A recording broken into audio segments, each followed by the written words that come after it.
This season on That's Church, our focus is on unique and individual spirituality and building unity between all religions. The stories we are bringing you are filled with the good, the bad, the raw, and the beautifully messy. Hi, that was my sister Ashley Sanders, and I'm Emily Call. Today, we are thrilled to welcome the incredible Jenan Mohajir to the podcast. Jenan is an educator, storyteller, and mother dedicated to building relationships across societal divides. She serves as the Vice President of External Affairs at Interfaith America, where she has developed and implemented long-term strategic plans, created innovative programs, and forged collaborative partnerships with philanthropic leaders and foundations. Over her 18 years of leadership at Interfaith America, Jenan has trained hundreds of young leaders from diverse backgrounds to foster a vision and practice of civically engaged leadership. Deeply inspired by her family's story and her faith, she works to create change at the intersections of gender, sexuality, race, and religion. As a natural storyteller, Jenan performs with Second Story, Chicago's premier storytelling company. She resides on the south side of Chicago with her children and enjoys collecting vintage children's books. Before we dive in, we want to share some amazing resources from Interfaith America. Listen to Voices of Interfaith America, a podcast showcasing interfaith stories and initiatives. Don't miss Interfaith America magazine, an incredible hub of resources and inspiring stories. Explore the Bridge Building Basics curriculum for a step-by-step guide to starting your own bridge building journey. You can find links to that right in our show notes. Let's get started. We are so excited to have Jenan Mohajir with us. Thank you so much, Jenan, for being on the podcast. We'd just like to start by asking you to tell us a little bit about yourself. Yeah, thank you so much. Thank you so much for having me. This is really fun. So my name is Jenan Mohajir. I'm currently working at Interfaith America, which is a national nonprofit that inspires, equips, and connects leaders and institutions to unlock the vast potential that is America's religious diversity. So we believe that religious diversity is one of America's foundational strengths. It is a place where we can lean into both in times of joy and also in times of challenge to really bring out the best of us and to lean into what is possible in America's civic space as neighbors, as allies, as partners, to create a more pluralistic civic society. So I'm Muslim. I was born Muslim. I'm also a child of an immigrant family. And when we were growing up, it was kind of like your religious identity was something that you did at home. It was something that you didn't really talk about outside of home. And, and you did all of the things that you do as like a citizen, a neighbor, whatever, but that was informed by your faith. But you didn't necessarily talk about your faith, right? That was kind of how we all grew up. Don't talk about politics and faith at the dinner table, right? Don't talk about it with your friends. And I think part of what was really important for me as a young person who grew up kind of in different places. So I was born in India. My parents were expats living in the Middle East. My dad was in the oil industry as an engineer living in Qatar. And growing up in those different spaces. And then, my family moved to the suburbs of Chicago when I was a teenager. And it was very clear that as much as we didn't want to talk about faith identity, faith was very much part of our daily life. And it was present in the ways that we lived out our life and our values. And I didn't necessarily see that until I went to college. And I went to a Catholic university here in Chicago. I went there because I was called to the kind of volunteerism that this university had. So it spoke to me on a level. I didn't have religious language for it necessarily. And I would find myself, at the end of a school day as a young freshman student, kind of on the school bus going to a school on the west side of Chicago to tutor first and second graders with some peers who were coming with me of all religious backgrounds and non-religious backgrounds. I remember this one day on the bus, we had a Hindu student, an agnostic student, an atheist, a Jew, and myself. And we were all kind of talking about why we were invested in this volunteerism that we were doing. And I realized that a lot of those folks talked about it with a religious language. And I started asking myself, where does this come from me? How does this, I was culturally Muslim. I wasn't particularly practicing in religious at the time. And I realized that a lot of that really came from my own religious upbringing in my home. And the aspect of sadaqah, which is, doing good deeds for the people who live in your community, or the aspect of really engaging in charity work and really investing in like what needs are present, were all things that for me went back to my family's investment in their Muslim identity. And that was just something I couldn't ignore anymore. Right. And I wouldn't have had that realization if I wasn't in a pluralistic space with lots of people from different backgrounds, different races, different religious identities. And that's kind of what drew me into Interfaith America's work many, many years ago. I've been there for 18 years. The joke at the office is, I've had more titles than I have years at the organization. So it's been a privilege to be someone who's been there for that long and has grown with the organization. I ran programs for a really long time, and in the last few years have transitioned to a more externally facing role as the VP of External Affairs. So that's a little bit about me and a little bit about Interfaith America. Wow. Incredible. That's and it sounds like you're a woman of many hats. Like you've done so many different things for the organization. And I just love that it took you having that experience on that bus, like being around so many different people with different or non-religious views, religious and non-religious views, for you to be like, why am I doing these things? Like, what is driving me to do these good things? That's incredible. Mm-hmm. Thank you for sharing that with us. I love that visual too. Like when you were talking about the bus and all of those diverse people that come from such different backgrounds, like it kind of made me misty just hearing you talk about it, because I love that visual.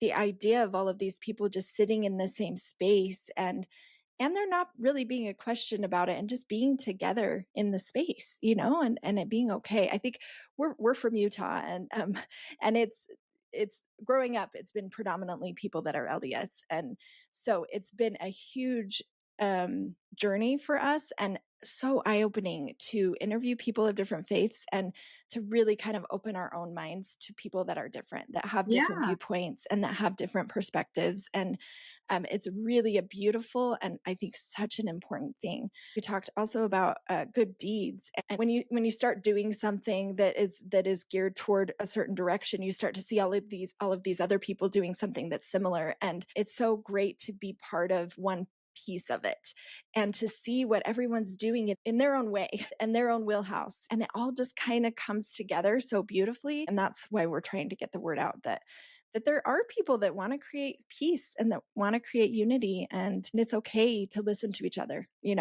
absolutely, and to be heard. Yeah. I mean, I think to kind of jump into it a little bit, I think we're in this moment where we're seeing, massive polarization here in America in ways that I have never seen before. And maybe it was always present, maybe it was just under the surface, like whatever your analysis may be of the situation. The reality is that we are living in an untenable space where people are putting up red lines, people are not talking to each other, people are not able to, come into conversation or relationship based on maybe one or two things that they disagree with, maybe lots of things that they disagree with. But if you don't have the conversation and you don't enter into some relationship, you're never going to know what that actually looks like, right? It's very possible that actually the differences are not that vast and you're actually able to have a good relationship with your neighbors. It's possible that even in the midst of deep difference, that you're able to actually show up for your neighbors or show up for your friends or classmates or community members or your colleagues at work, like whatever that may be. I think that the fact that we don't step into that difficult space is the ultimate sort of hindrance to creating, a pluralistic civic society, a civic democracy in some ways. Absolutely. Yeah. Absolutely. We had a Muslim woman on, and she talked about, she's amazing. Her name's Mesa. And she talked about going to Relief Society, which is a class in our church, and they do activities throughout the week. So she went to like a weekly activity, and I just thought, why are we not going to her activities within her church? It's such a good reminder. I mean, I see what you're saying too in just everyday life, but we also could be supporting each other in each other's faiths without necessarily, being converted into that faith. I think that's another barrier that's put up. It's just not true. Like, supporting other organizations and supporting other religions, it doesn't mean that you are a part of it necessarily. It's unity over uniformity. We're not trying to all be the same. We're just trying to respect and support each other in our own beliefs. And it doesn't take away from what we believe either. Yeah. No, I was going to say, if anything, I think when you engage in work that's bridge building work across, whether it's political lines or religious lines or other kinds of differences, it actually further enhances how you identify with yourself, right? So if you come into an interfaith space and you're meeting people, me as a Muslim, if I come into an interfaith space and I'm meeting people, like the story that I mentioned, I was meeting people from all these different places, and some of whom had faith backgrounds, some of whom didn't. But everybody has values, right? Whether it's from your family, whether it's from your faith community, everyone has values that they identify that empower them to do things in the world. And when I was in that space of diversity, and because I positively engaged that diversity, it took me back to my own identity. It didn't necessarily take me away from being Muslim. It made me a stronger Muslim, right? So this is the power of engaging in that work too.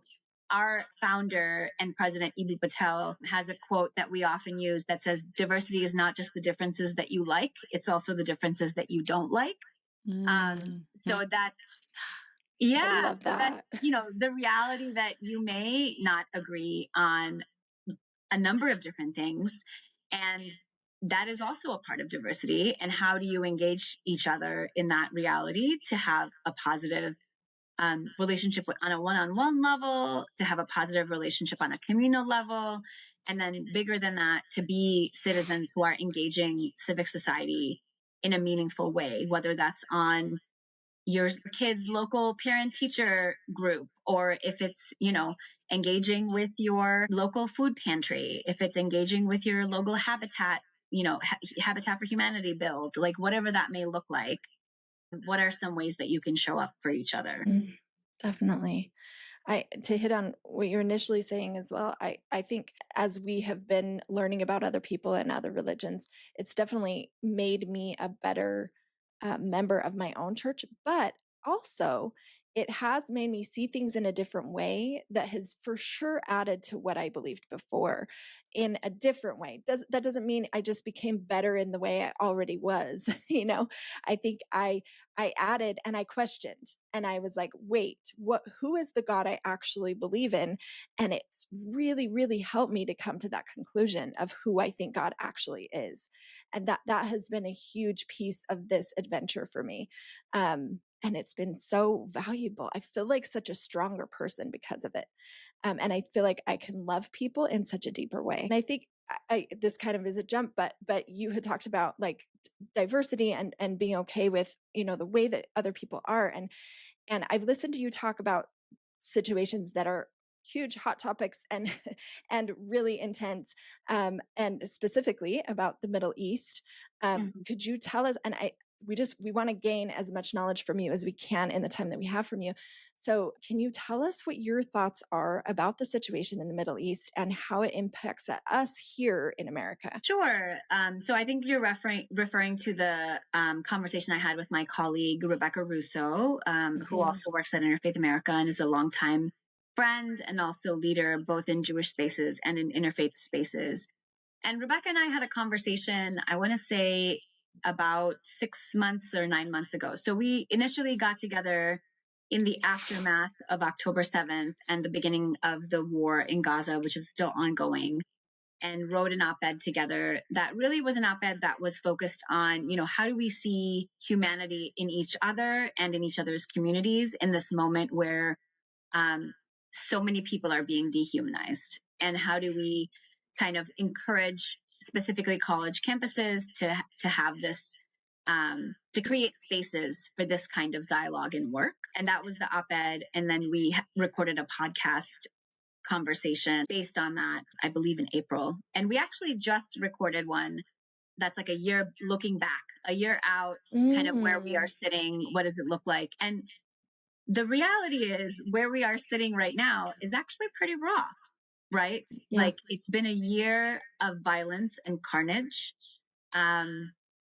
It's been a really hard year of violence and carnage, actually. Muslim American. I'm not Palestinian, but my children are Palestinian. Their father is Palestinian. So it has been a very, very sensitive and hard year. And at the same time, the work that I do at Interfaith America is work that anchors me a little bit differently than maybe the conversations that a lot of people are having right now. I think it's very easy in a time of challenge to go into our corners, right? It's very easy to say, we're not going to engage. It's too difficult to engage. Too many people are dying. And I don't necessarily hold that against people, right? Like I don't necessarily want to say that's not the correct way to go about doing something. And I think it's important that we continue to think about bridging differences, even when it feels impossible to do so. You know, my son is 13. He's in 8th grade. And when he started this year, I was a little nervous about how this year was going to go based on how last year went. Last year, when I heard the news about October 7th, about the horrific attacks on October 7th, and also then the beginning of the response to October 7th, I knew that it was not going to be an easy year for us. The best option at the time that we hoped for is that the violence would stop eventually. That obviously has not happened. And the numbers are just devastating, right? It's devastating to see more than 42,000 Palestinians have been killed. About close to 2 million of them, 1.9 million of them are displaced from their homes. Civic life in Gaza is completely destroyed. 1,500 people were killed on October 7th.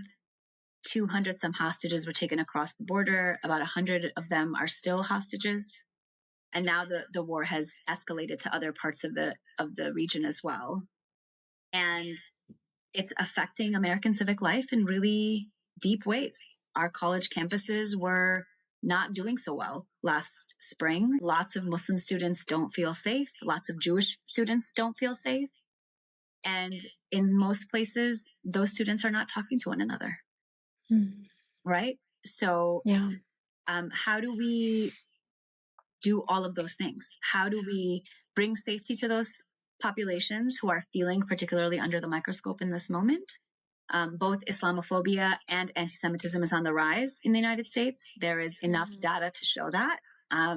That is not a claim that I make without qualitative and quantitative data backing it, right? And how do we create a space where we can push back on those kinds of incidences, where we push back on hate against Muslims and Jews, and pro-Palestinian voices as well, because not all those who support Palestine are just Muslims. There's also Palestinian Christians and lots of other folks in the mix.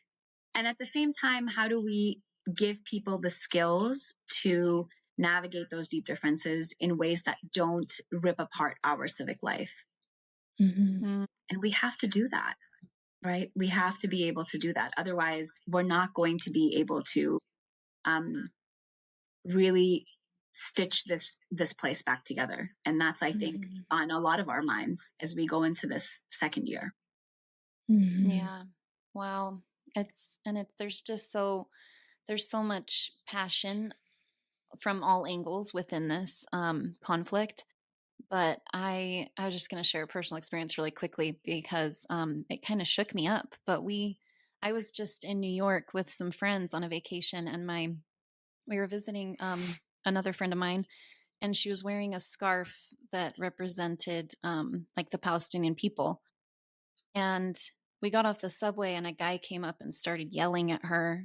And he had, as he walked away, because I didn't know what he was yelling at her for at the time. Her scarf is very plain too. Like, it doesn't say anything major on it, but he knew what it meant apparently. And he walked away, and he had the Jewish star on his back. And I know this is just one instance, but it really shook me up to see that was a form of violence in New York, in America. And it's related to that, but it's still, I just thought, how sad is that the violence has crossed over country lines, like, and it's just so not needed. And I know that we're all passionate about this topic, but how can we, like you mentioned, how can we approach this in a way that brings love and peace and not more hate and more conflict? Yeah. So thank you for saying that. I'm so sorry that that happened to your friend. And I'm assuming she was wearing a keffiyeh. It was like the black and white kind of printed scarf. Yeah. I didn't know that what it was at the time. So Yeah, and it was pretty shocking to become me. the funny thing about that is it become a bit of a symbol, right? I wear a keffiyeh all the time. Like, and I think that, and don't get me wrong, like I'm very passionate about Palestinian liberation. I think that it's important for them to have their own country. It's important for them to have their own rights and to be treated like human beings. And that is very important to me. And at the same time, I can have conversations with Jews about what that means to them, and also about their hopes for what they identify as a Jewish democracy, which is Israel. And I can have conversations with them about that, and that's okay, right? We can disagree on some things, and we can agree on some things, and that doesn't diminish my support for the kinds of dignity that I want for Palestinian people. Love that. And as a mother, I have very slowly put away my son's keffiyeh because I'm nervous about him wearing that in the public square right now. You know, just in November of last year, 3 Muslim students two of whom were Palestinian, I believe, who were wearing keffiyehs were shot in Vermont. And they survived. None of them passed away, if I remember correctly. But one of them, is never going to walk again, and it changed the course of their life. Right here in Illinois, or actually, the first hate crime that happened after the October 7th attacks was here in Illinois. It was in Plainfield, Illinois, where a 6-year-old boy was stabbed to death by his landlord. He went to open the door, and his landlord was there, and he was a Palestinian American Muslim boy. His name is Wadia El Fayoum, and he was stabbed to death, and he died in his mother's arms. And I cannot imagine, as a mom, like and I'm sure you guys think about this too. Like, I cannot imagine that's what that mother went through. And that is the reality for so many people, right? It is the reality for so many people on the ground in the Middle East and here. So and it's wow. It is this work is imperative, because when we start to dehumanize people to that level that we can justify those things, or we can look away when those things happen, then we're in real trouble, y'all. Then we're in real trouble. So we need this work to humanize people. Yeah. If you can dehumanize a 6-year-old that has absolutely nothing to do with any of this, that's a problem. Yeah. That is a huge problem. Yeah. The reality is that in our world right now, and in America right now, our political discourse is also about dehumanization in different ways, right? It may not be about Israel-Palestine, but it may be about other things. And that is also a problem, right? Those are also things that we need to tackle and be present with in ways that both bring safety to people, but also are bridging differences so that we can have stronger civil discourse. There is so much division, and it's devastating for everyone, as well as this war is devastating to every single person involved.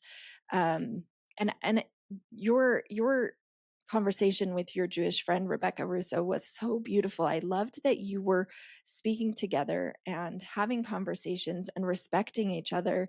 And those are just 2 people. If we all did that, can you imagine? It could make such a huge difference and have a ripple effect. If people just want to know where to start, like, where do I start with engaging with other people and respecting their views and their perspectives? What would you say to people? Like, how do they productively do that? Say start with the lowest hanging fruit. So start with what is in your immediate like realm of influence, right? Is it your neighbor? Is it your your child's best friend's family?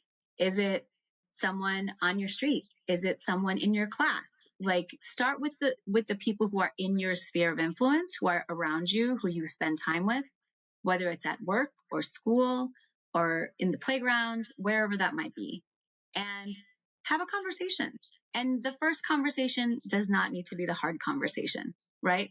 You don't Yes. you don't need to introduce yourself to someone and be like, tell me about what your thoughts are about the war in Gaza. Like, it That's a does great not tip. need to be that difficult right away. Of course, there's going to be differences, right? We're people. We have our own set of values. We have our own family dynamics. We come from different places. We're going to have differences. That is normal. And there's also things that you have in common, whether that's, your interest in making sure that your streets are clean, or if that's an interest in making sure that the people who live in your neighborhood have enough to eat. One of the blessings, there was not many blessings during COVID lockdown, but one of the blessings that I saw was that a lot of people just showed up for each other, right? Like, we would hear Yes. in our neighborhoods where there were senior citizens who were very immunocompromised. My dad was among them. And if they were living by themselves, their neighbors who were not immunocompromised went grocery shopping for them, or, went to the store to pick up their medications, or, brought them things that they would need in order to survive, the loneliness of lockdown. And people showed up for each other in that way. Do we need a pandemic in the freaking world to show up for each other? I hope not. Yeah, no more. One was enough. One was good. I lived through that. I lived through 9/11. I lived through the pandemic. I've been in a war zone. I'm good. Like, I don't need any more. I'm going through breast cancer right now. Good. I'm good. Like, Oh my I'm good. gosh. Oh, Early breast cancer. I'm totally fine. Okay.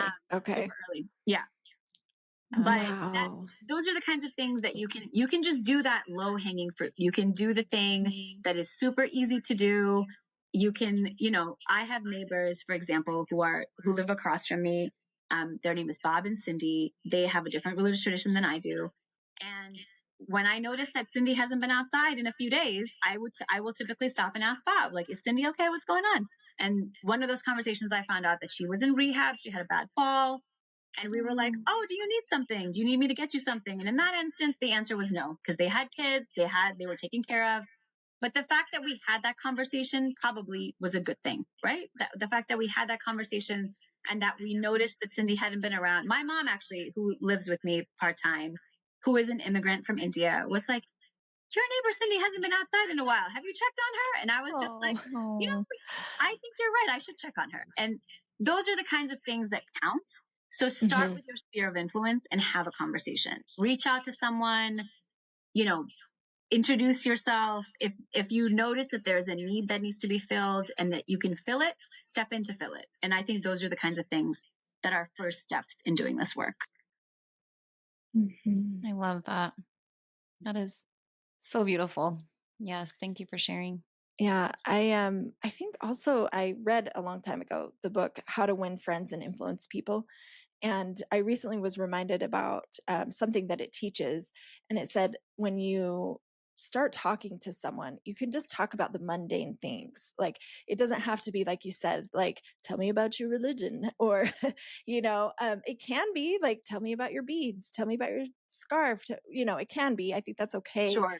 But I think more appropriately and easier would be just to say, can you believe this weather? Or I like your shoes, or that's a beautiful scarf, or, whatever comes to mind. But I think it doesn't like you said, it doesn't have to jump right in. You can start out so mundane and small, and then just really develop into truly wanting to know that person. Our religion is kind of known for trying to convert people, and we're trying so hard to help people to see outside of that and like really just see the person and really try to understand and love that person for who they are, and not trying to get them to see the way that you see or to believe the things that you believe, but just to actually see them and actually love them. And I think that if we could all do that, that's a really good first step to just start super, super small, Yeah, I think absolutely. I think if we all did that, even neighbors, like I think about, oh, there's people in my neighborhood that I really don't even know very well, you know, and I could go out of my way, just like walk outside the door and be outside more, or take walks more, or, you know, just put yourself in situations where you have opportunities. We go to different churches. That's a bigger step, but it's something that we really enjoy, that we have learned from people that think really differently than us. And it's been so eye-opening. And I think also bringing it back to, it can also be hard to relate to people that actually believe in the same thing that you believe in, but maybe think a little bit differently, you know, and Sure. that's almost more of a challenge, because maybe I think a lot of people within our church maybe have different political views. And so that's harder, because we know what they believe, we know what they think. But so how could they think this differently, you know? Yeah. So I think like zooming out and like seeing them as a person and seeing them for who they are is so important, and hard for me sometimes. Like sometimes I get in my head of like, but why?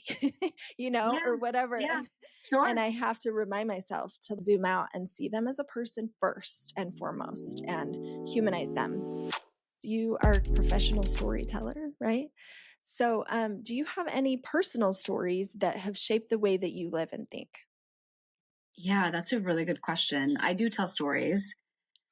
In my non-Interfaith America time, I actually tell stories with this storytelling company here in Chicago called Second Story. And the reason it's called Second Story is because it's not the story on stage that matters, but when you tell a story from stage, all the stories that pop up in the audience as they're hearing you, those are all the second stories. And they then become stories that those folks share, and then whoever they share it with may have a story that they then share, and then it creates this kind of avalanche of narrative, which is how culture is made, right? It's made through story.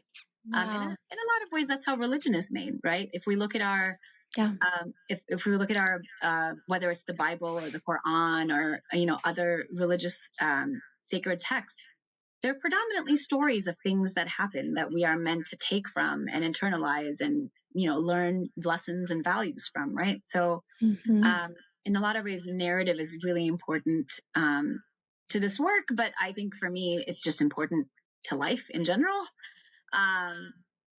The kinds of stories that I'm thinking about, I mean, there's a number of different ones. The first story that I'll tell is actually pretty formative in my personal life. So my aunt was, she lived in Chennai, India, and I would go there every summer to visit with my cousins and my grandparents and my extended family. And I remember one summer when I was with her, I was kind of hanging out in her yard, and she was going to go pick up my cousins from school. So she was like, do you want to come with me? Because their summer vacation is a little bit different than summer vacation here. And I was like, sure. So I got in the car, and she was like, well, I need to make a stop before I go to the school. So you're just going to be with me for the ride. So I was like, okay. I was about 8 or 9 at the time, I think. And we stopped at this other school, not the school that my cousins went to, but another institution. And I was kind of watching her, and there was a class happening where women were learning how to sew. And she was kind of like walking through the aisles and, talking to them. And then eventually, we stopped at a classroom where there were a bunch of children learning. And I realized I didn't know what this place was, right? I didn't have the language to know what this place was. I would find out later as a teenager that this was actually a halfway house for women who were escaping both, domestic violence situations, but also escaping communal violence situations, and were, needed a place to stay with their children as they rebuilt their lives. So there was a school for their children to go to, and there was a school for these women to go to learn skills and labor that they could then use to financially provide for their families in the absence of a husband or of a caretaker. And this was an organization that my aunt had started with a bunch of her friends, and this was part of the way that she showed up in community. And to me, like, that was really important because it was, I think, one of my earliest memories of what it means for women to take up space in service spaces, right? What it means for women to lead, and what it means for women to lead in those spaces with their values and with their faith, and that may look really different. So I remember I wrote about this in an op-ed and talked to my cousin who is fairly more religious than I am. And he was like, my mom was not a feminist, so don't call her that. And that was interesting to me, right? It was interesting to me to like, because I was like, of course she is. Like, look at what she did. Yeah. But that's not language that she would use to identify herself. And it's definitely not language that her children use to identify her. But she was someone of deep faith and someone who was in deep service to her community and did a lot of amazing things, and probably would disagree with me on lots of things if she knew my political opinions as I am now an adult in my 40s. But at the same time, this experience with her is such a formative experience for me for how I show up in the world, and how I lean into my own communities and my own spaces, right? So that's one story. The other story that I'll tell is being in college. So a few years after the initial story that I told you all at the beginning of this podcast, I was a student leader in front of a class of freshmen invited to talk about what it meant to be a Muslim leader in service learning spaces. I was a senior in college that year. That was the morning of 9/11. And I knew very quickly that we would not be talking about service spaces or what Muslims did in those spaces that day. And there was a student on one side of the class who raised his hand and said, "Why do Muslims hate Americans?" And there was another student on the other side of the class who was a Muslim and American student whose name was Muhammad, who raised his hand and said, "Why does everyone think we had anything to do with this heinous crime?" And I knew in that moment as a young person and as a leader on campus that I did not have the skills for that conversation with those 30 freshmen to be a productive one. And I looked at the professor who had invited me to be like, "Are you going to help me out here?" And I don't know that he had answers for them either in that moment. Right. Wow. And to me, that was a moment for a lot of Muslim Americans, that was a moment where either we could take control of our own narratives and we could be present and speak from our own values in that time, or we could let other people speak for us. So in some ways, like bridge building work and interfaith work and whatever title you want to put on it, for a lot of Muslim communities, it wasn't a choice, right? It was a survival mechanism. It was like, if we don't take charge of this space, then other stories that people tell about us will become the things that prevail in common culture. And that has happened to some extent.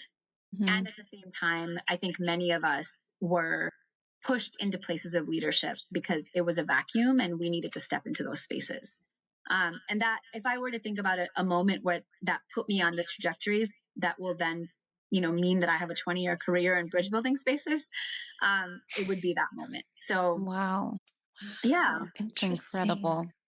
I always feel like people that we talk to that are just so inspiring, and I'm talking about you, but like the people that we talk to that are doing this incredible work and trying to be the change that they want to see in the world, they had a fire lit in them at some point, and it's usually a negative experience, which is so interesting to look back on, because I think we all have moments like that in our lives where something so hurtful happens or impacts us in such a way that we think, I cannot be quiet anymore and I cannot sit still anymore on this issue, whatever the issue may be. And so, as devastating as that was, I'm so glad that you were impacted by it, because now you're doing such incredible work and you can look back on this and know that you did everything you could to better this world. Thank you. I appreciate that. I'm so impressed with your aunt too. I kind of wonder how she labels herself, like, and maybe she doesn't need a label. Yeah. But I'm just curious what she would say, how she would explain that. Like, I'm not a feminist, but, I'm just curious about She would that. call herself a woman of faith. She has passed away since, so she unfortunately is no longer with us. But I think she would call herself a woman of faith. I think she would say that she was living out her values as a Muslim woman in service of her community. And she would probably say that her first priority was service to her family. And, she was someone who was very dedicated to her children and very dedicated to the care of her family, whether it was her immediate family of her husband and her kids, or whether it was her extended family, her parents. I think that's how she saw herself. So Wow. in some ways, like, and this is like the cultural difference of people. This is the generational difference of people.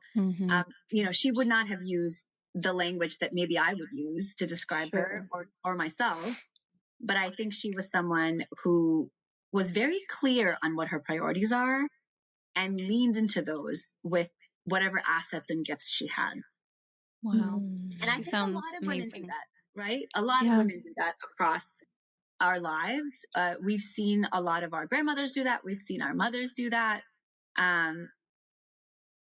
Interfaith America just released a podcast called Faith in the Elections, which is featuring work happening in local communities everywhere.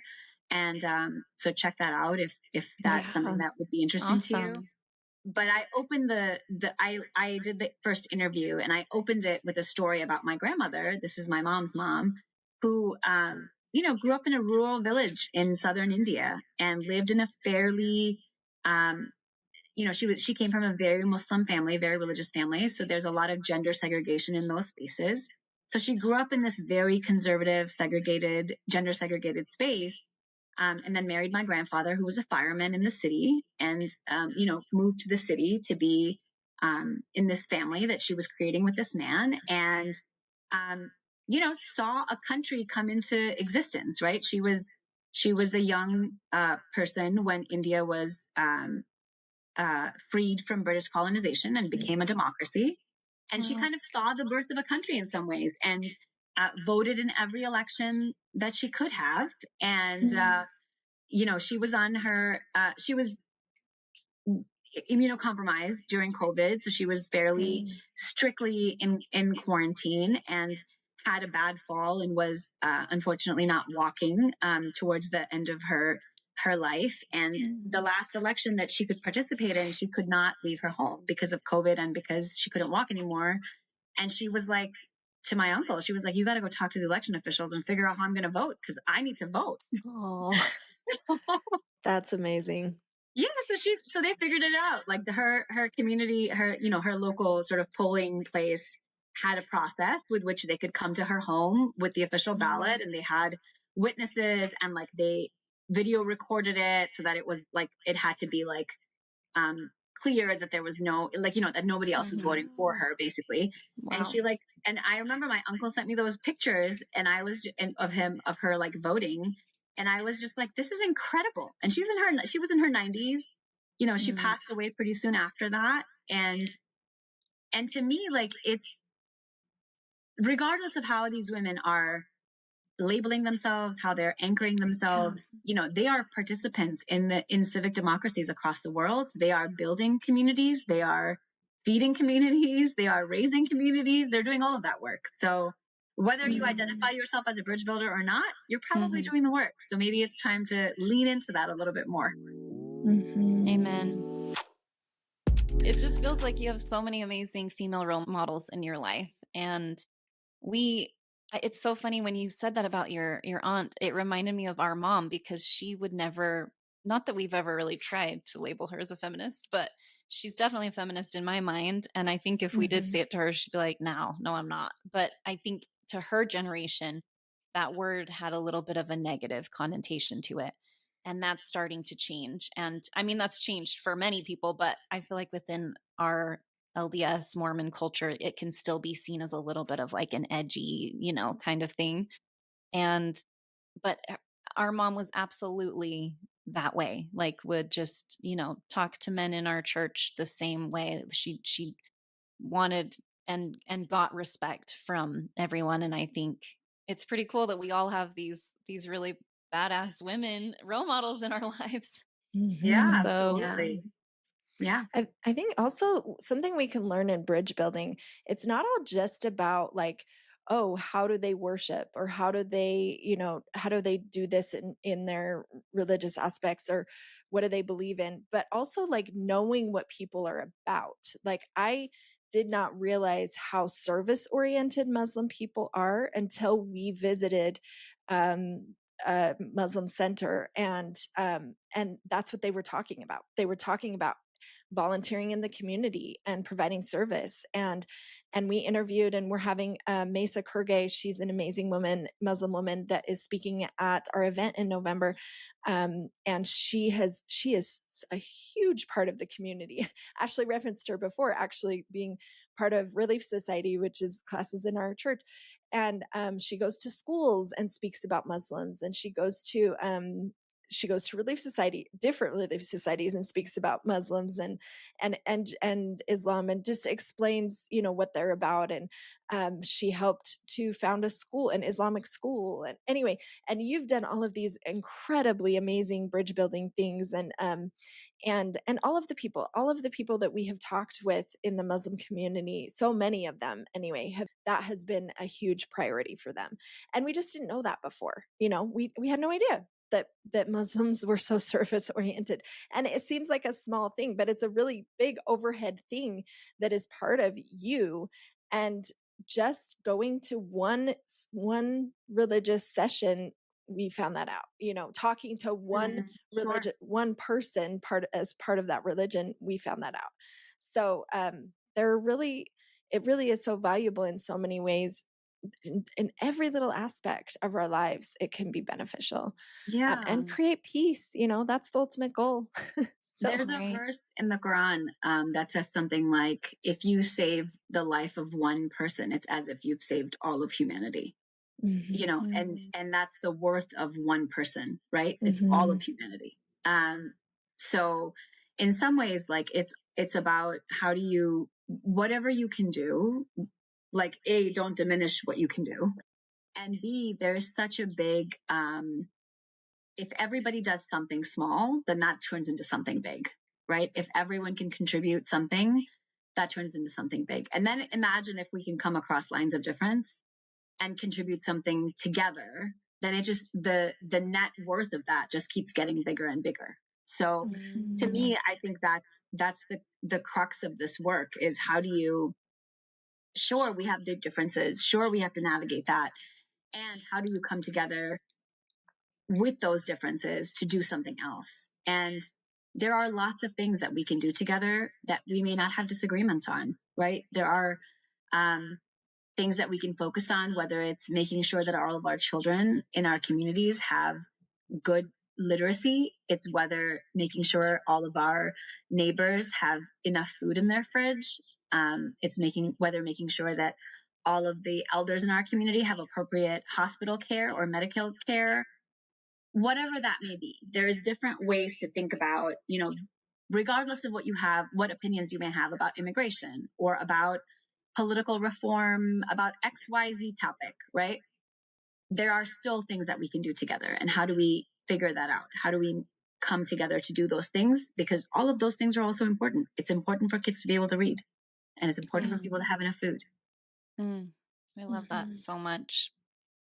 And we've said this many times, but in our journey of exploring different religions, that's something that we've realized is just that there's way more similarities than there are differences. And yet we can respect the differences. I love that quote that you mentioned, that, it's not about just embracing the similarities and what we find, to be the same, but we can find commonality on those things while also respecting our differences. And I think there's so much beauty and richness in these different religious traditions. Like, we would not want to all be the same, because it would just take away from this beautiful tapestry of uniqueness in each individual religion. Yeah, absolutely. Yeah. So we like to end on one final or one kind of fun question. Sure. But before we do, I just want to know, is there anything else you want to say or bring up before we go into that?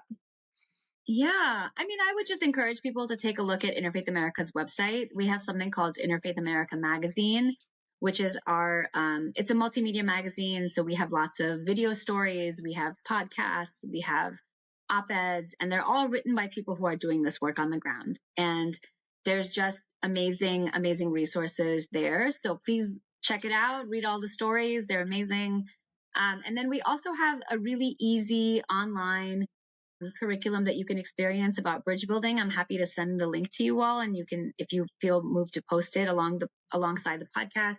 For sure.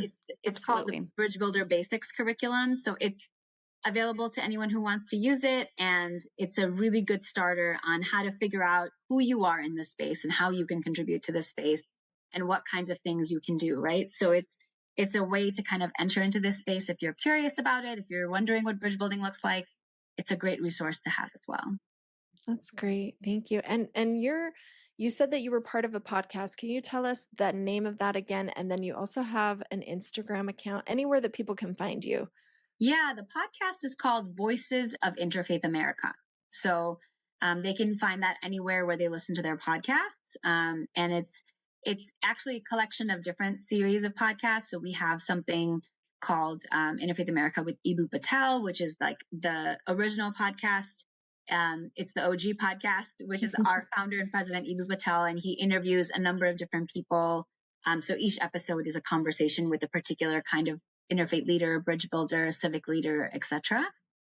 But we also have other podcasts under that umbrella. So we have one that just launched today called Faith in Elections, which is going to be a series about, and it's a nonpartisan series about people on the ground who are doing work to have a free and fair election this year, and what does that look like in different faith communities. So the conversation that I had that's posted today was with a young program person at the Sikh Coalition who is thinking about how to get young people from his community to come out and vote. And also a woman from Hilal International who is thinking about or is managing a project called Mitzvot, which is on college campuses to get young Jews to come out and vote and participate in the election. So it's just a really interesting, it's going to be a really interesting series. And there's lots of other series like it. So I would encourage people to check it out. That's awesome. Thank you so much. Yeah. Okay, Ash, do you have your last question? So our last question, and this is just to get to know you on a kind of deeper and silly level, if you like. But we always ask our guests to either share an embarrassing moment, and or you can answer both of these. Our question for you is, and this is kind of a big one, but I think it's going to be a good one, okay. is if you could change any event in history and have it only have like positive consequences, I don't want to mess with time too much. What would you say? What would you choose? I know that's a big one. Oh, that's a huge one. I'm gonna have to think about that. But I do have the embarrassing story up front, and actually, it's an LDS story. So good. So when I moved here, when I moved to the United States, I was 15, and I started as a junior in college in Orland Park, Illinois, in the suburbs of Chicago, and I joined the speech team because I was a nerd. And in my speech team, met a young person like myself, and we became pretty good friends. And I realized, she did not have the same kind of party culture as a lot of the other kids did. And I was kind of like, what makes this person different? So and she was, part of the LDS church, and that's how, and it was really interesting to like meet her and be friends with her and realize that as a young Muslim person, like we had a lot of things in common that we do. And that's why we initially bonded, right? So she actually, graduated, went on to BYU. And when I was finishing up my freshman year of college, she was getting married. So she was one of those young people who got married while she was in college and then finished her degree afterwards. And a lot of Muslims do that as well. So it was a little ironic that the first sort of friend wedding that I went to was actually my friend who was part of the LDS church. And wow, I remember going to her wedding reception, and it's embarrassing because it shows my my then lack of knowledge about about your community and about some of the values that you all have. So we went to the wedding reception. I was sitting at the table with a bunch of people that I went to high school with, and they were these beautiful champagne flute glasses that had like drinks in them. And I was kind of, as a Muslim, I was just like, I can't drink that, right? And I leaned over and I was like, I can't drink that, right? And my cousin, who was with me at the wedding, because he was also on speech team, was basically just like, there's no alcohol at this wedding. It's an LDS wedding. And I was just like, oh, I didn't know that. You're like, this clicked. Yeah, it finally clicked for me, and I was just like, "Oh, I get it now." But it was very That's embarrassing because so you would have funny. thought after being friends with someone for 2 years, I would have figured that out, but I didn't. That's amazing. That Yeah, is funny. That's, you know yeah, what? There are a lot of similarities. There It's so are. yeah, for true. sure. so Yeah, There really many. are. Yeah, And but not you, just in things that we do and don't do, but like our religious history even, and like yeah, a lot of things. yeah, We've been really surprised as we've kind of researched a little bit more, and yeah. it's pretty cool. Yeah. but yeah. We should be more connected than we are. The Mormon weddings are kind of lame because nobody's drunk ever. Nobody's dancing. No, we Nothing fun dance. to We do watch. dance We though. do dance. Lots We of will dancing embarrass at this ourselves on the wedding. dance floor. Yeah. That's good. Well, there was lots of dancing at this wedding. There was lots of embarrassing dancing at this wedding, Yeah. and there was no excuse to blame the embarrassing dancing on. So, Exactly. That's true. But we all know. Yes. We all know we're sober and we're gonna have fun anyway. that's right.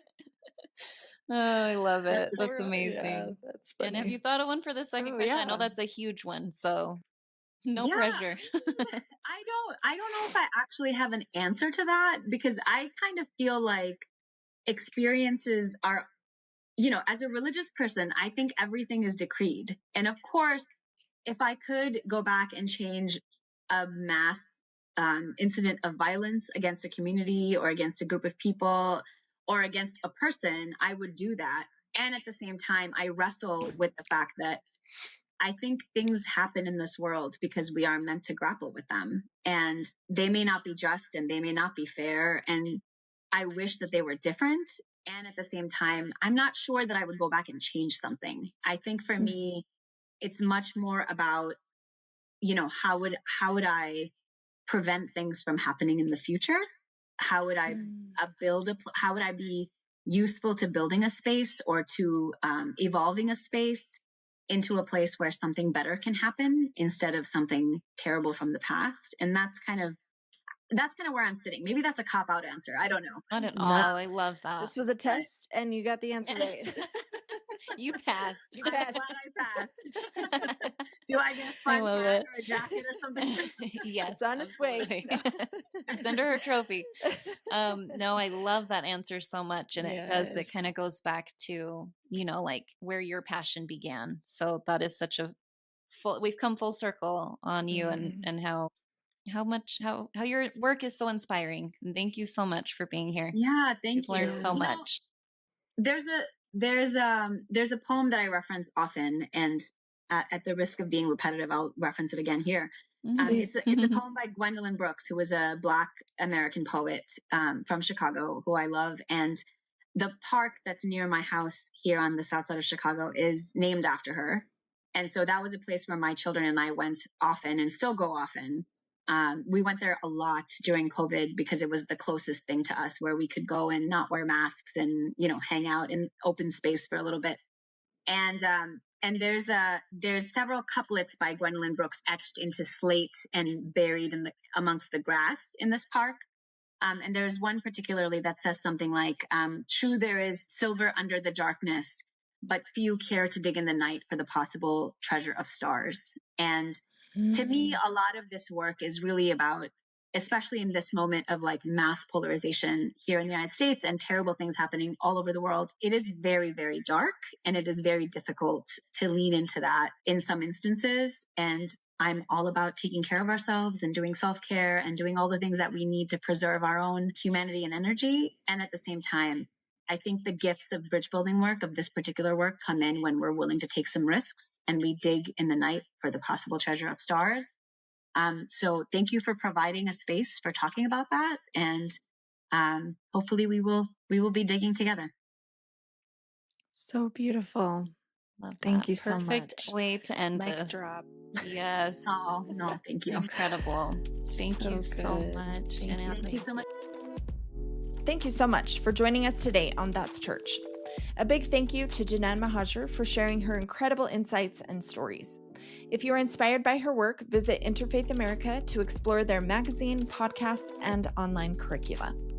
All of the information about these amazing resources is in our show notes for your convenience. We'd love to hear your thoughts on today's episode. Follow us on Instagram at That's Church Podcast for updates. And don't forget to subscribe wherever you listen to podcasts. Let's keep digging in the night for the possible treasure of stars. Until next time, stay curious, compassionate, and connected. See you soon. Where are you at? I'm in Chicago. Oh, I'm so jealous. I love Chicago. That's amazing. Yeah, you should come. You should come visit. My perks of being the sister of a restaurateur is that you get to tell people about your brother's restaurant. So you should come. And when you come, we can go to my brother's restaurant. And he is James Beard nominated. So it is a cool restaurant to go to. That's amazing. Okay. Yeah. I need these details because I want to plan a trip there soon. Well, next time you are thinking of coming, shoot me an email and I will definitely send you a list of places that you should go eat.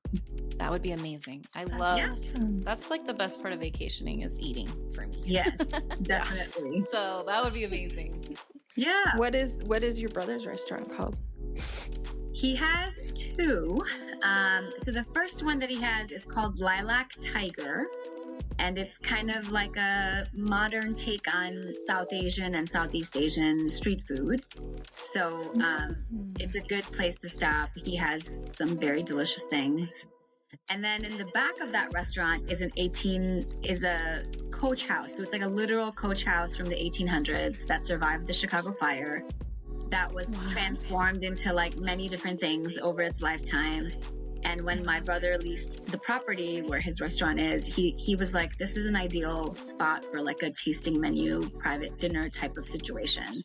So they have something called the Coach House in the back, which was the James Beard nominated space this year.